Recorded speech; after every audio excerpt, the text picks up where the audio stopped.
నమస్కారం అండి గురువుగారు. మీరు శరీరత్రయ విలక్షణలో భాగంగా స్థూల శరీరం గురించి వివరించారు. స్థూల శరీరం తాను విడిగా ఎలా ఉన్నది అన్నది. ఇప్పుడు సూక్ష్మ శరీరం కారణ శరీరానికి తాను విడివడి ఎలా ఉన్నదో వివరించండి స్వామి. శరీరత్రయ విలక్షణ స్థూల శరీరాన్ని గురించి నీకు తెలియజేశాను. ఇప్పుడు సూక్ష్మ శరీరము కారణ శరీరాన్ని గురించి తెలియజేస్తాను. సూక్ష్మ శరీరము అంటే పదార్థము 17 ఇంద్రియాలతో కూడుకున్నది, లేక 19 ఇంద్రియాలతో కూడుకున్నది సూక్ష్మ శరీరం.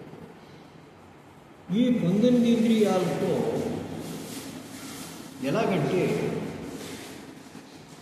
ఒక ఇంటికి యజమాని ఆ ఇంట్లో ఉన్నటువంటి కబ్బోర్డులో వస్తువులన్నీ ఎలా పెట్టుకుంటారో, ఆ వస్తువులు పెట్టినప్పుడు ఆ ఇంటి యజమాని ఇంట్లోకి వెళితే ఆ వస్తువులేమి వెంకయ్య గారు రండి వచ్చారా అని పిలవు.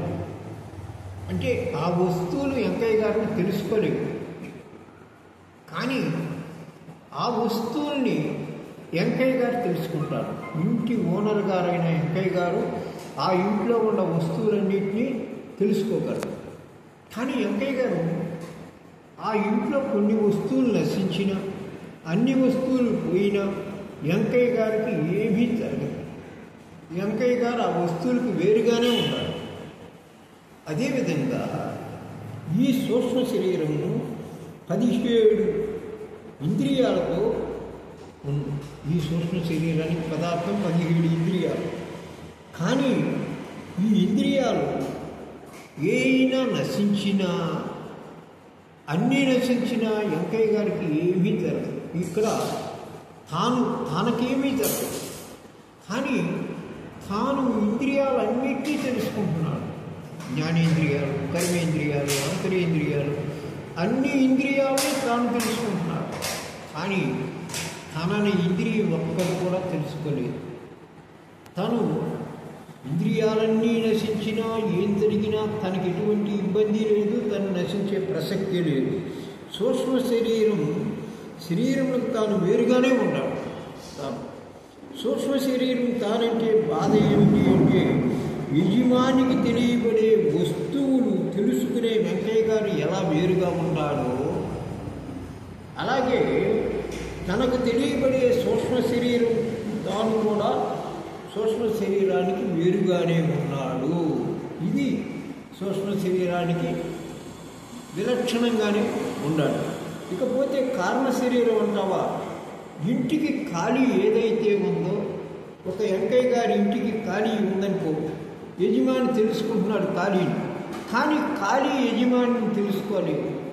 అట్లాగే ఖాళీ నశించిన ఆ వెంకయ్య గారు ఏమీ అవ్వదు.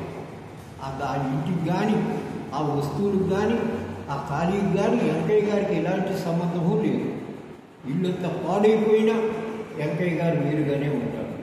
అదేవిధంగా అష్టాత్తరంలోకి వచ్చేసరికి కారణ శరీరములకు పదార్థము మరుపు, అవిద్య. కారణ శరీరం అవిద్య, మరుపు ఉన్నది. కానీ తాను ఆ మరుపును తెలుసుకుంటున్నాడు. నేను మరుపును తెలుసుకుంటున్నాను, తాను తెలుసుకుంటున్నాడు. కానీ మరుపు తనను తెలుసుకోలేదు. ఒకవేళ మరుపు తనేమీ తెలుసుకోవట్లేదు, మరుపు తాను కాదు, తాను మరుపుకి వేరుగానే ఉంటాడు. వెంకయ్య గారు ఖాళీకి ఎలా వేరుగా ఉన్నాడు, తను ఇక్కడ ఆ మరుపుకి వేరుగానే ఉన్నాడు. ఈ విధంగా శరీరత్రయ విలక్షణం తెలియజేయబడింది. 3 శరీరాలకి నేను విలక్షణంగానే ఉన్నాను.